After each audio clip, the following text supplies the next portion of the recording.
Just a mouthful. I don't like green food. Where's the meat? Mae'Govannen. Today, this is going to be a special edition. This one is going to be about something that has been requested multiple times by several viewers. And this one is going to be a continuation of the Elven Love series, but today it is the Elven Love on Elven Diet. We're going to talk about what I believe was and is the diet of the elves of the past and today. And I'm going to be talking about it not so much, partially, but not so much from a Tolkien point of view. I will be mentioning his perspective. I will also be mentioning from a philosophical point of view, from a medical point of view, from anatomy, from environmental. We're going to talk about this from a multiple point of view, and I would like to make a comment, please. This can be a very touchy subject. There was a very famous doctor, and his name was Dr. Christopher. And Dr. Christopher would often say, if you want to lose a friend, talk about diet. They'll be gone. And I have been a doctor for over 20 years. One of the things that we do teach our patients at the clinic is about diet, not just medicine and medically treating them, but we also talk about diet. And we do talk about a vegan diet quite a bit at our clinic. So we're going to be talking about that. So while it is a touchy subject, I would like everyone to be aware that this can be done in a mature manner. We can do this as a debate. We can all learn from each other. No one has to be here a cave troll, so to speak, if you know what I mean. Okay, so I think you get my drift. We can all be gentle and kind and evolve from this. We can all learn from each other. Whether you agree with my point of view or not, it is still something that we can all learn from. So let's teach each other. Let's do this in a debate manner instead of arguing with each other. Okay? So why do I believe that the elves were vegan? And I believe that it is the natural state for the elves to be also. All right. Well, I'll tell you my story real quick. I think you've probably seen it in some of my other videos, but I became a vegetarian many, many years ago. And after being a vegetarian, I realized that I wanted to go to that next level, and I became a vegan. Now, my original reason for becoming a vegetarian was due to compassion. Yeah, it ended up being so much health benefits from doing that. It's interesting, when I became a vegetarian, I noticed a significant increase in my health. But it kind of plateaued, it got much better than it used to be, and then it plateaued. And then I went, well, you know what? I'm still not being as kind as I could be, because again, my choices were those out of compassion for other living beings. If I don't require their deaths for my survival, then why have them suffer and die?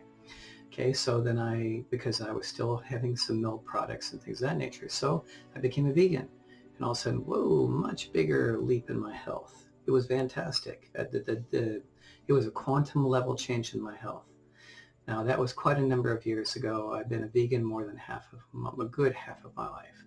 And of course, now I am a raw vegan, and I've been a raw vegan for years. And there again, this is not meant to be necessarily all about health, this topic, but being a diet is a big part of it. But it's also to let you know what can happen. And after I became a raw vegan, my health just exploded even more. And to this day, even though it has been years since I went to a raw vegan diet, I have yet to plateau. I have yet to find a level where, okay, I'm going as far as I can. Each day, I have to admit, I know it sounds silly, but each day I just feel, even though it's been years, I feel more and more amazing. So for me, it was a decision out of compassion. And the health benefits were an amazing and wonderful side effect to that. Okay, we know through Tolkien and through many other sources that elves have an incredible love, an undying and love without depth that can be measured for Arda and for all of life. And one of my favorite sayings comes from the Silver Elves. Those who watch these videos, that I will often put one of the Silver Elves sayings up on the screen. And this one was a beautiful one. I've shown it in several other videos before. It goes, the essence of the elven soul contains a great desire to heal the earth, to heal ourselves, to heal our others, and to heal all that are around us. And the only thing that prevents us from doing so is the absolute determination by some folk who are not elven to do otherwise. I know for many of you that definitely sounds familiar. We seem to get so much resistance in wanting to help heal others and heal the world, heal ourselves, and to reawaken to who we are and to aid them in doing so. And it can be resistant. And one of the greatest resistance that we have seen is trying to be a vegan in the society. It is currently the fastest growing lifestyle change in the United States, and it is sweeping around the world. England is even further along, but it is very fast. But it is still, I still have patients that every once in a blue moon, I'll have a patient come to the clinic that's already vegan. And one of their biggest complaints is how they're treated on the outside, how they're treated by others. You can sit there and somebody find out you're vegan, and all of a sudden, it's okay to have questions. Like, one of the most common ones we get is, where do you get your protein from?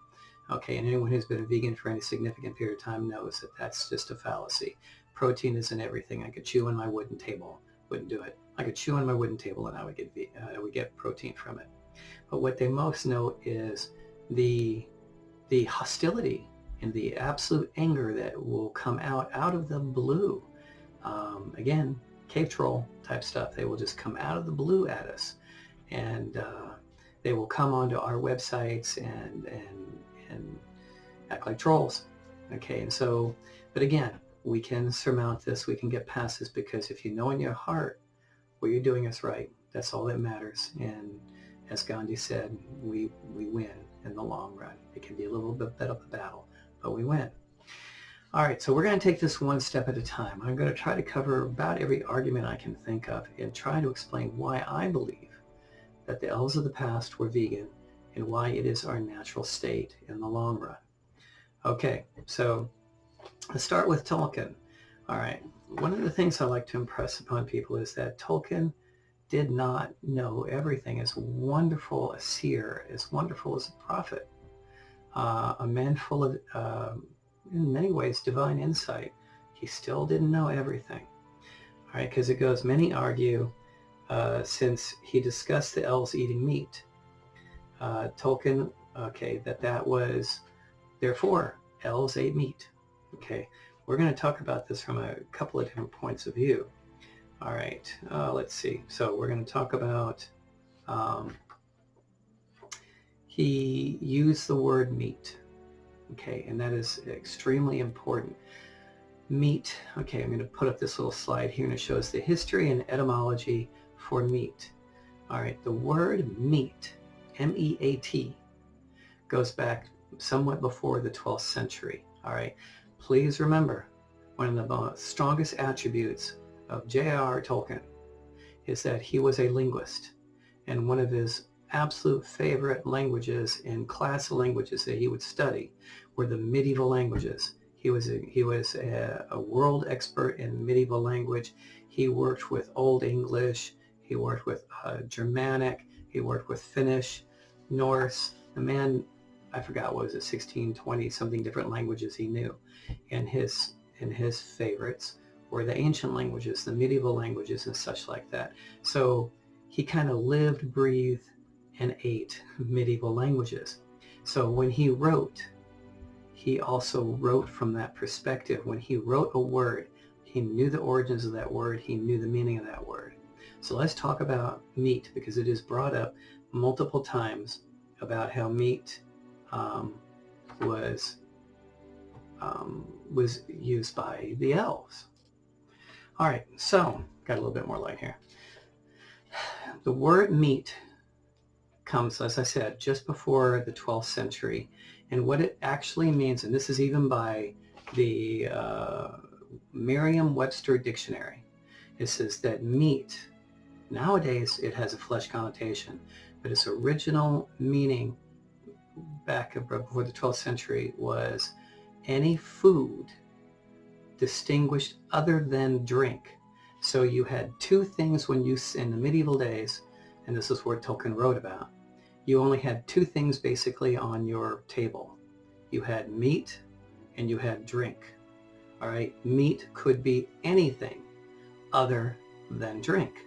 It could be bread, it could be pasta, it could be fruits and vegetables. It was anything other than drink. So meat did not mean, as it means today, meat.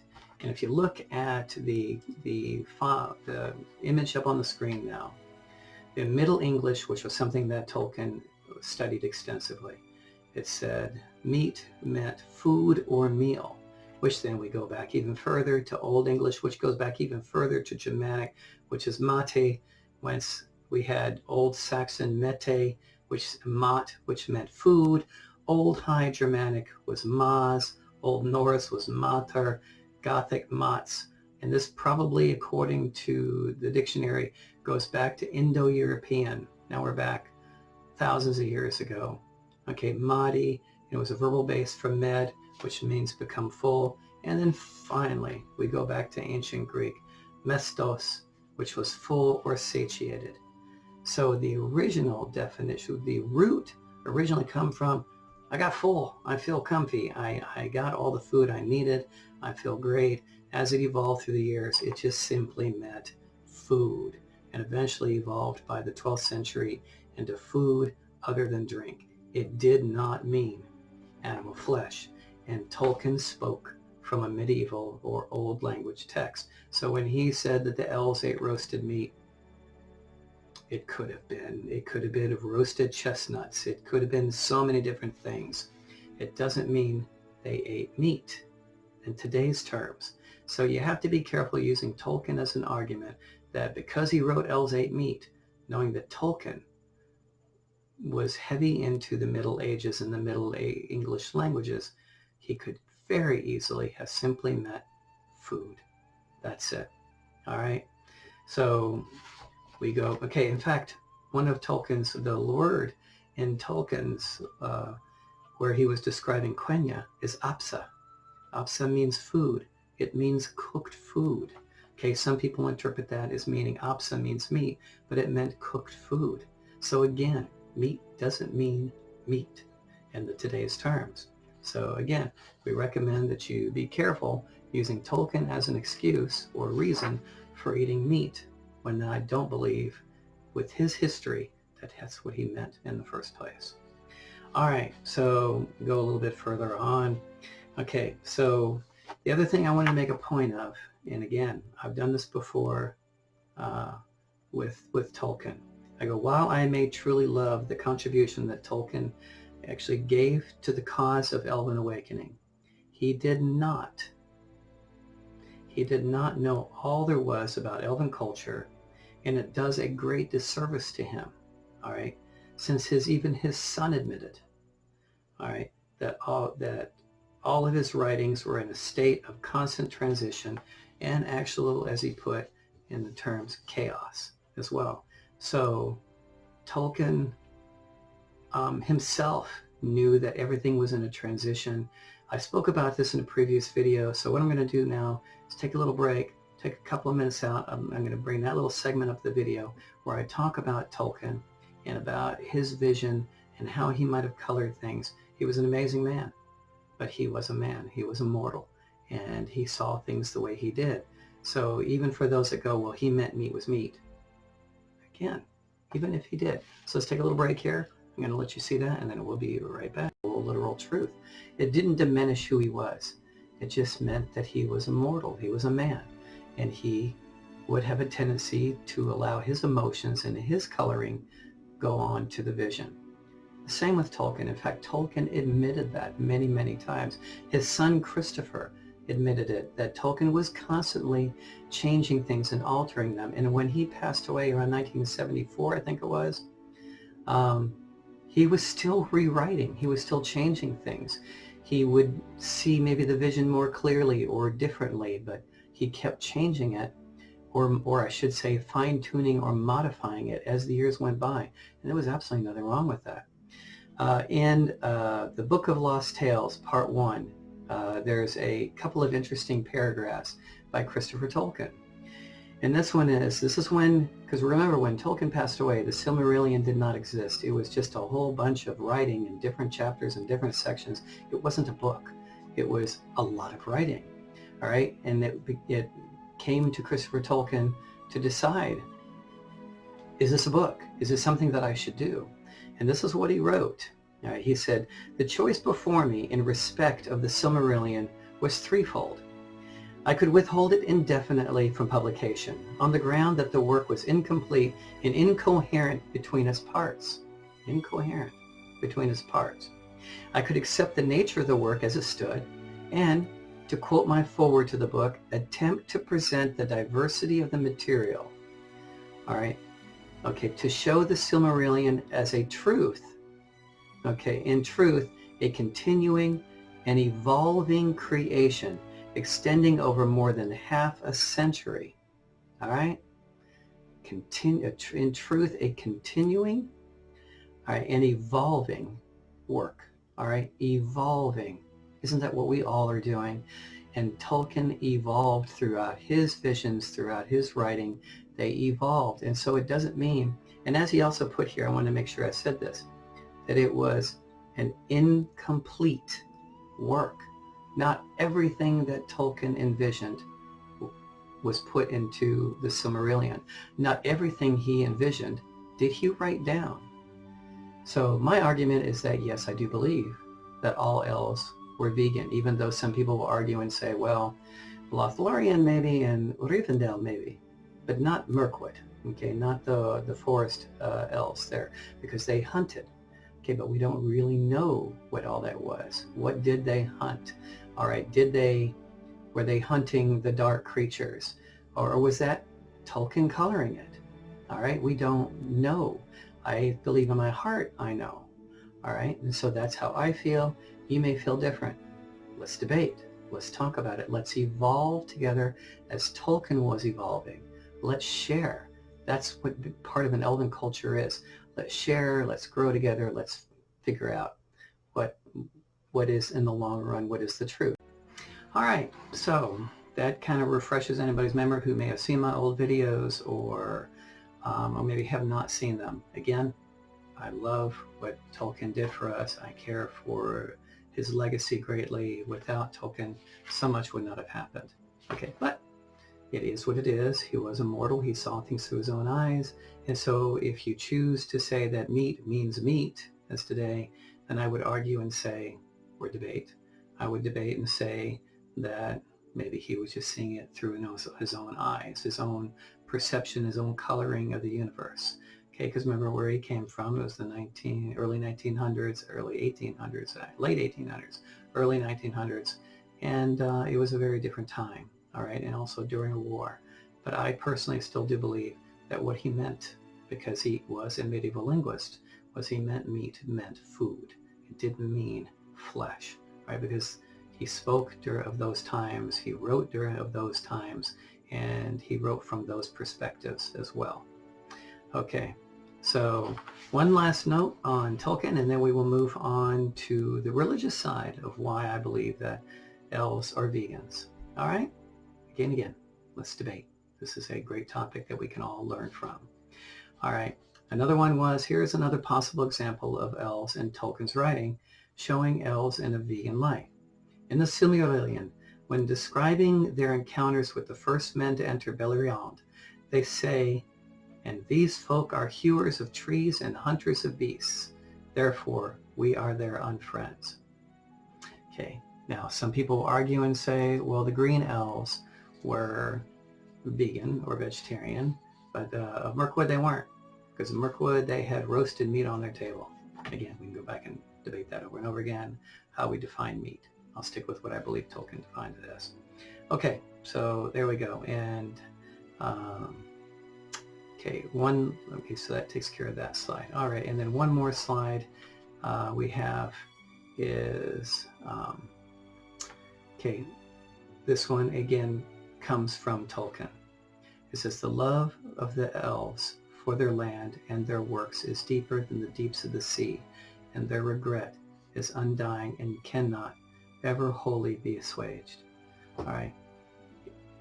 we have, as it says, a love for the land and artworks that is deeper than the deeps of the sea.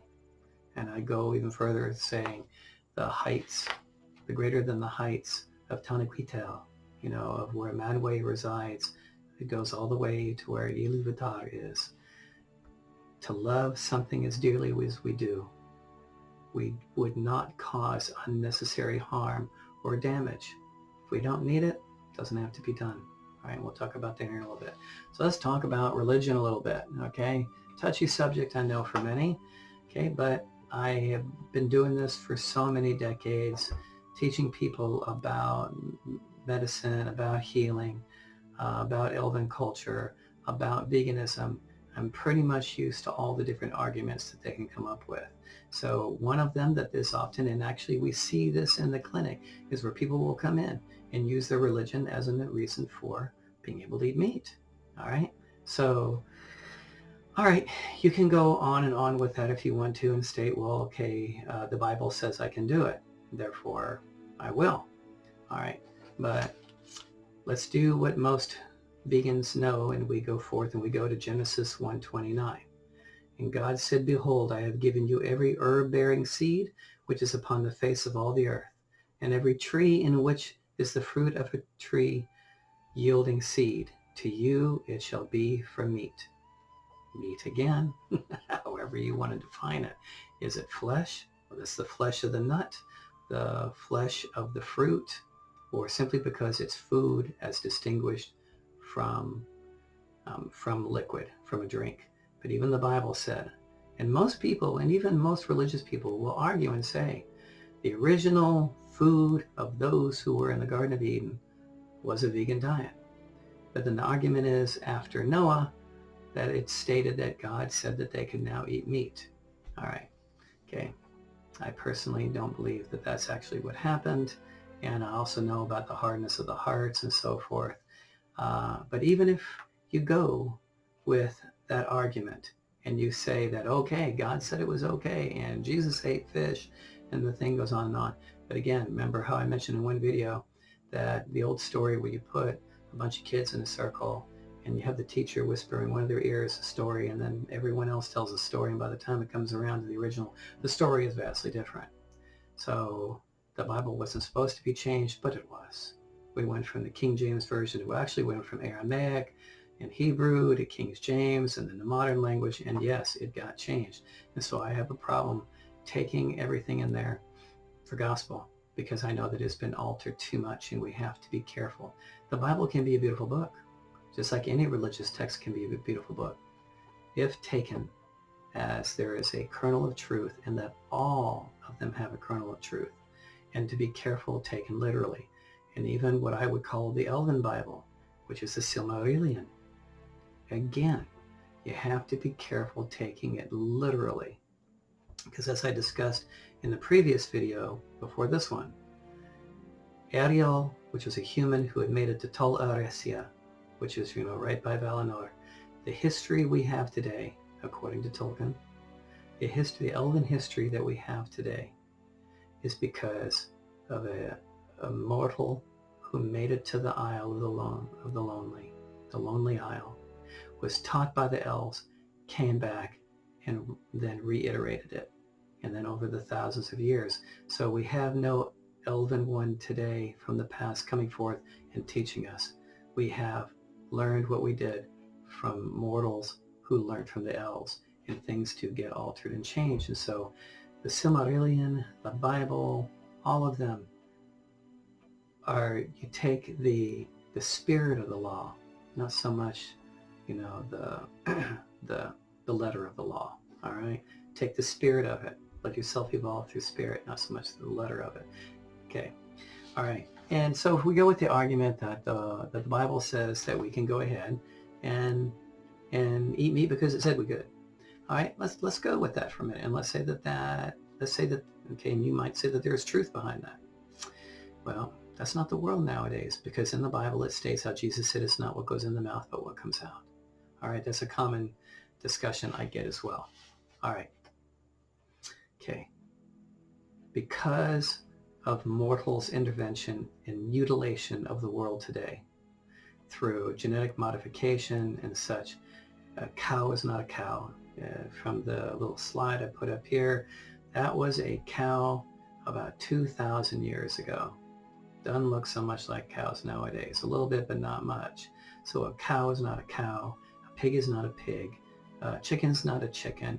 Fish are not fish any longer. They are not what they were even as little as 2,000 years ago. And then people will go, well, okay, why don't we go get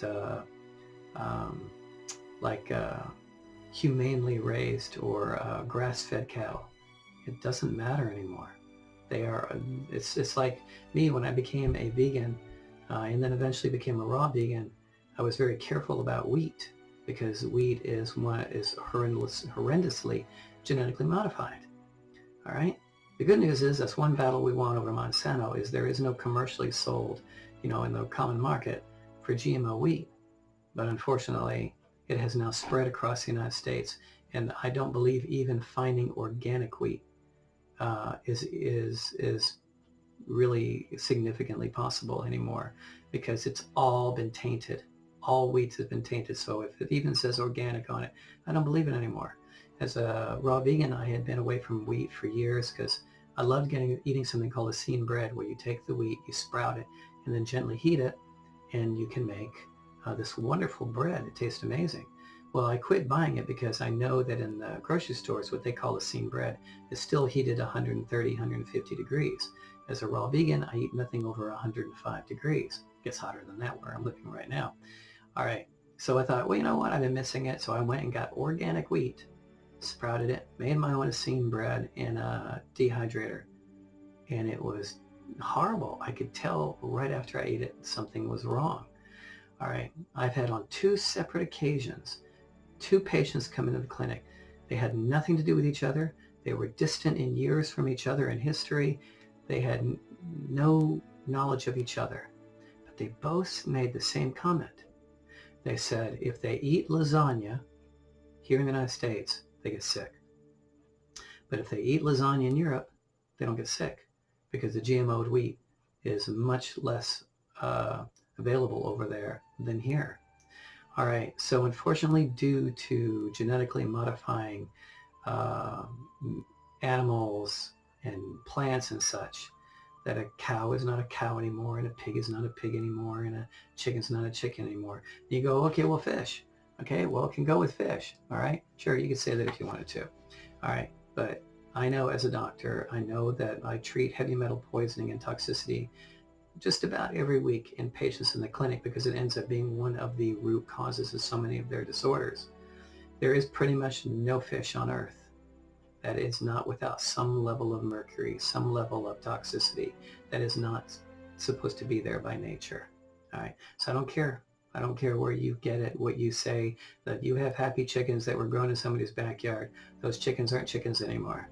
Prior to the 1940s, it took from egg to full-grown chicken about 84, 86 days for it to be full-grown. Since the 1940s, it only takes about approximately 42 daes to go to full growth because they were modified to grow quickly in order for them to take them to market. So it just doesn't matter. It doesn't matter if pig's not a pig, chicken not chicken, so forth and so on. All right, so that's the religious side of it. All right. Now let's go to, now we'll get to medical. All right, let's start with anatomy. And here's a slide here. If it's difficult to see, please let me know. You're welcome to contact me and I can email it to you or give you the link to where it's at. This is a description of the different kinds of mammals that exist: carnivore, omnivore, herbivore, frugivore, and human. And I have seen this argument over and over and over again where humans are stated to be omnivores. Well, humans eat both flesh and plants. They may do it, but that doesn't make it appropriate. I know from 20 odd years of practice, medical school, I'm also not just a doctor, but also a certified nutritionist. I know that the humans do not have the bodies, do not have the stomach acid, do not have the intestinal tract, do not have the teeth, do not have the will or desire to be carnivorous or omnivorous. And this kind of goes over it a little bit, how our intestinal tracts are much longer than even an omnivore or carnivore, that our teeth are not set up that way. Our stomach acid cannot break it down as efficiently as a carnivore or omnivore. The list goes on and on. So please, if you're welcome to pause the video, take a look at this. If I can, I'll put the link to this in the description so you can go through and read it. But this is a very clear and concise argument about our anatomy is not that one that can handle flesh or milk, eggs, fish, any of that, because we don't have the digestive tracts nor the stomach acid or the type of enzyme activity required to break this food down. So please do your own research. I'll try to guide you towards these as well. Another common argument is vitamin B12, that vegans are incredibly deficient in B12. Not correct. And if you will look at the latest studies that have been done, vegans are no less deficient in B12 than those that consume meat. They found out that, oh, lo and behold, B12 is made in our intestinal tract. And so you have a healthy intestinal tract, you're going to have a healthy amount of vitamin B12 in you as well. I'm a prime example of that. Been a vegetarian and now a vegan about half my life, and now a raw vegan for years. I have never taken a B12 supplement, never needed it. I know the symptoms for pernicious anemia. I don't have them. All my tests come out just fine. So B12 is not an argument for that as well either. Okay, so this slide gives you an idea. Our intestinal tract is not that. Our stomach acid is not of those. The teeth, just our entire will and desire. You throw a piece of meat before your dog or your cat, they're going to consume it. You throw it to a human, they're going to go, I really would rather cook that okay, before I touch it, because you also don't have the stomach acid to destroy the parasites that inherently live within flesh as well. All right, and believe me, I treat for a lot of parasites in the clinic. According to the CDC, the Center for Disease Control, they state, and I think they're being conservative, they state that 1 out of 6 Americans have intestinal parasites. And I can confirm that that is probably being conservative, because we run stool testing at the clinic, and most of the time, even I'd say more like 9 times out of 10, I will have a patient, when we do a stool test on them because they're concerned, they have parasites, probably 9 times out of 10. I'll even be conservative and go 8 times out of 10, but not 5, not 1 out of 6. I see it most of the time.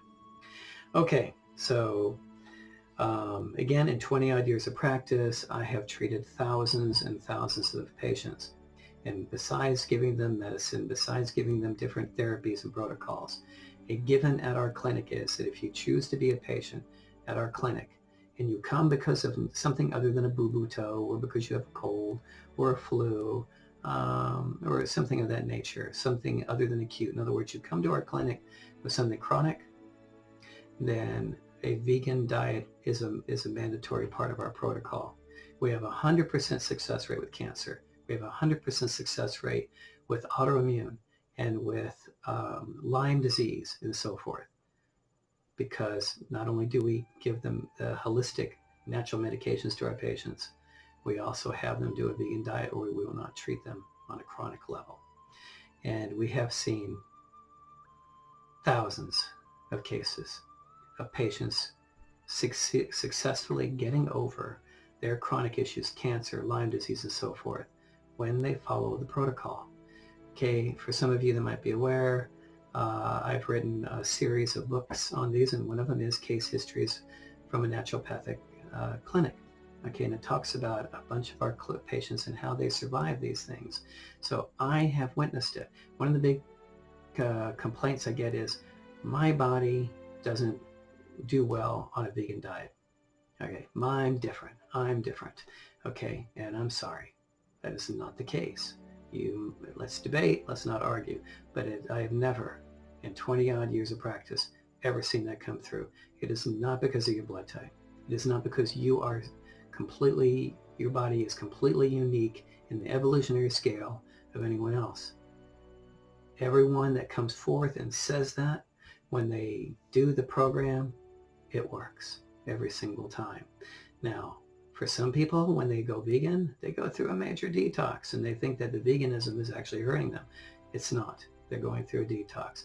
Others, it can be an addiction because food can be addictive. And for us, some, when they go vegan, they just do it so poorly. There are wonderful websites out there because people go, what can I eat as a vegan? There's a great website out there called veganessentials.com. All right, many, many, many years ago, as an early vegan, there wasn't a whole lot of food out there. You had to make it from scratch, which is really a blessing. And I remember when veganessentials.com first came out, it had 20, 30 products, maybe 30 products max on it. It now has over 1,500 products on it. And well, that's a blessing to encourage people to become vegans, because there's almost a substitute pretty much for everything you can think of. There's a substitute now, a vegan substitute for it. It can also be a very bad thing because there's so much incredible amount of vegan junk food. And unfortunately, you can still get very sick, even on a vegan diet, if all you eat is junk food. All right, so it's a blessing it's there, but it's really meant to be transitional food. Get away from the animal products, get into the vegan food while you're learning to make it for yourself. All right, be much happier and healthier if you do that. All right, so that's let me see, anything else I wanted to say about the medical point of view? Okay, so, oh yeah, okay, so I think that was pretty much it for there. So let's move on to, oh yeah, one more thing I want to mention on the medical point of view. I'm going to put a link in my description here for this video. I have another YouTube channel, and it's a medical YouTube channel, and it has a lot of health and nutrition videos on there. And one of them is on proper nutrition. So I've already got that video done. I'm not going to spend all the time in this video talking about that. I'll give a link to it. Please go look at it. And it goes into much greater detail about nutrition from a vegan point of view. It goes very much into it. Calcium and magnesium and iron, your vitamins. It goes into great detail about it. Take a look. I'll put a link in it so that you can see. All right. So our next step is, the next argument is environmentalism. All right. This one is actually a great argument for veganism, because most people who don't want to go vegan will not go this route and talk about it. And so this may offend some people, but it is true. You can't be a meat-eating environmentalist, all right? Because meat eating is, or we should say modern animal factory farming is the current most destructive thing being done to the world as it is. Meat production contributes to leveling of 80% of Amazon rainforest is due to animal farming and production. Wasting 15 trillion gallons of water per year, producing 130 times as much waste as that of the entire U.S. population. And currently worldwide, it is killing approximately 59 billion animals. All right, pigs, chickens, cows, not pigs, not chickens, not cows. All right, so to speak. All right, so another good slide is 5 reasons eating vegan is good for planet Earth. It conserves fossil fuels, all right, conserves water, as we just discussed, uses grain efficiently. 80 to 90% of all grain goes towards cows and pigs and chickens and so forth, when it could just as easily go to humans. There is currently enough farmland around the world, and this is an actual environmental fact. If you took all the land that is currently being used for farmland, don't add any more.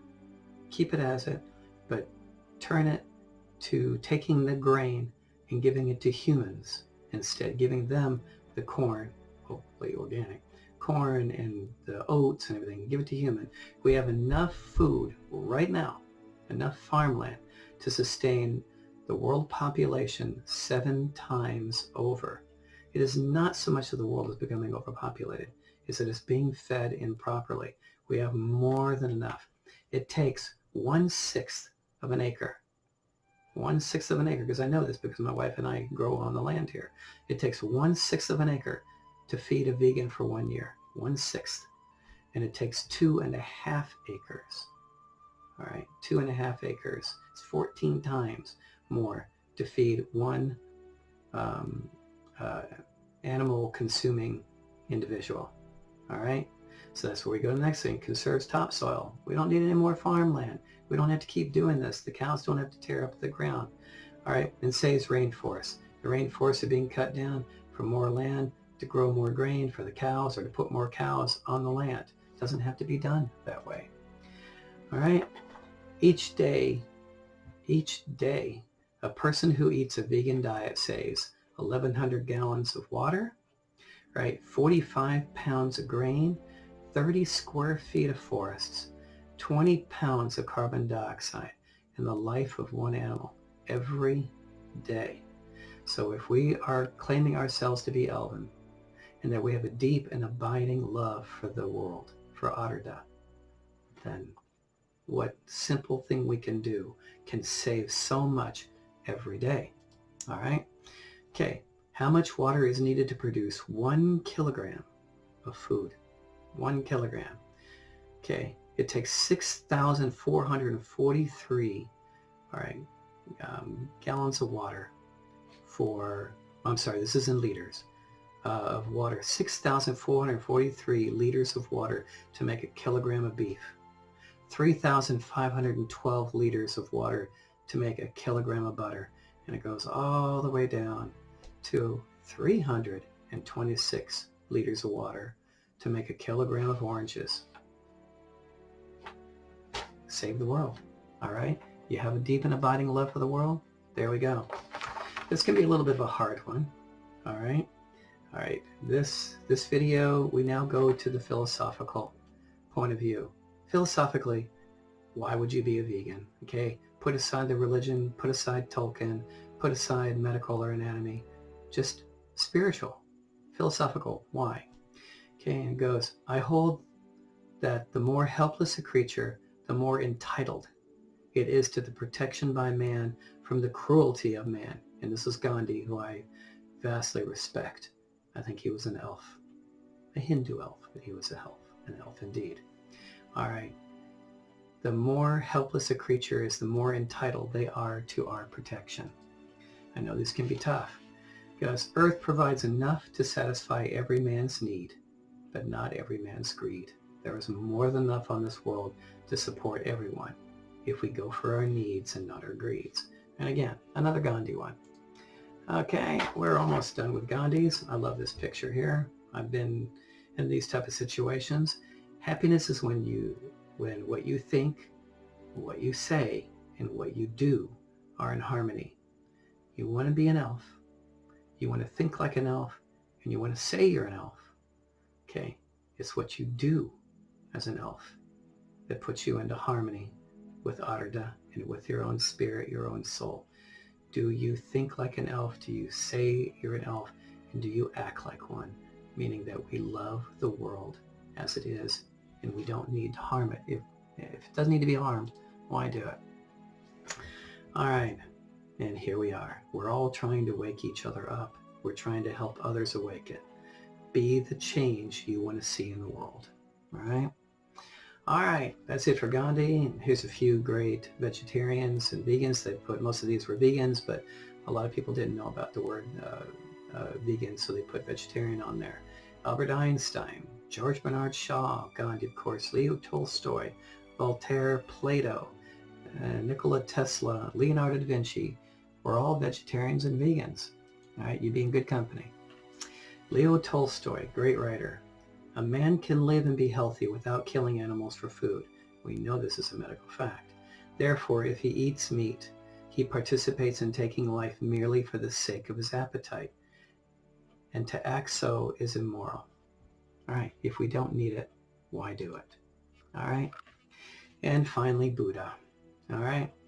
All beings tremble before violence. All love life. All fear death. See yourself in others. Then whom can you hurt? What harm can you do? All right. I have worked with animal sanctuaries before. I have seen the kindness and tenderness in a cow's eyes.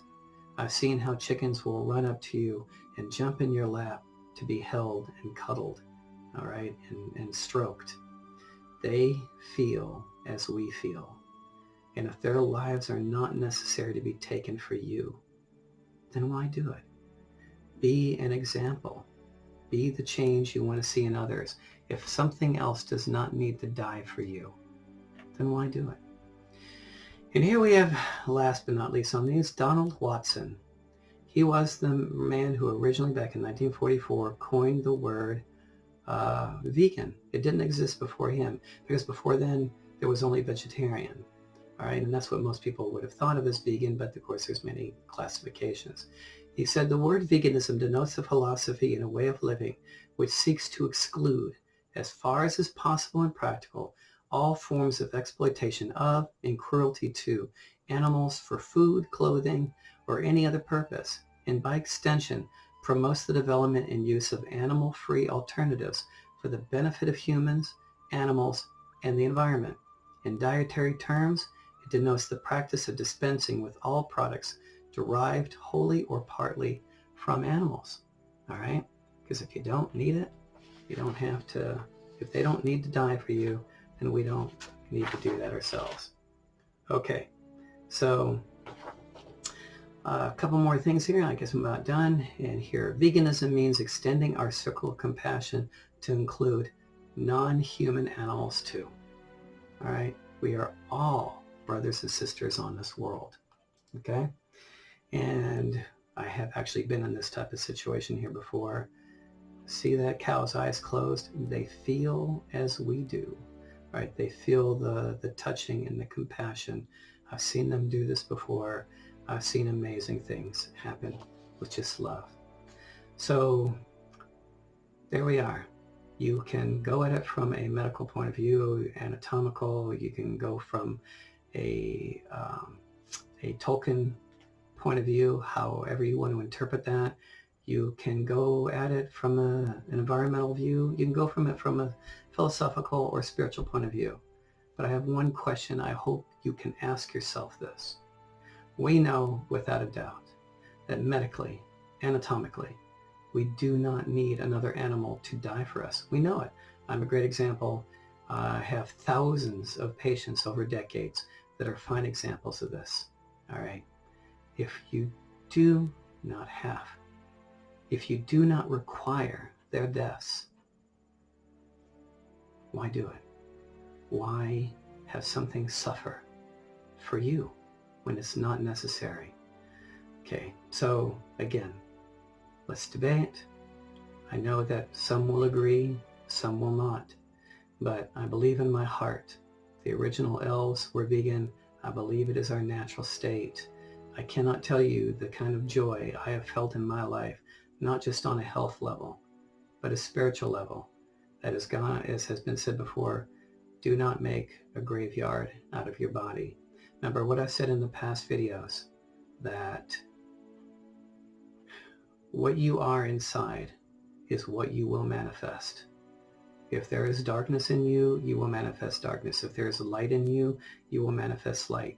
And I'm not saying if you are an eater of flesh that you will be dark. But I'm saying, what does your heart tell you? All right. Question. Look, research. I'll put what I can down in the description.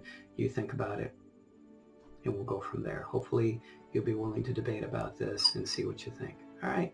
Because meat doesn't necessarily mean meat. All right? Okay, so in the next week or two, I'll be doing the next video in the Silmarillion series, and this will be on the Vala Quenta, on the history of the Valar. I hope you enjoy seeing that, and we'll go from there. Please, if you have any other ideas or videos you would like to see, please don't hesitate to let me know. Leave me your comments. Tell me what you would like to see, and I'll be happy to include that in the videos as well and make new videos for you. All right. As always, it is a great service to being with all of you and to being a part of it all. And I hope that this makes a difference and that we can help each other awaken and help others do so as well. From my heart to all of you, may you all have a most blessed day. Namaste.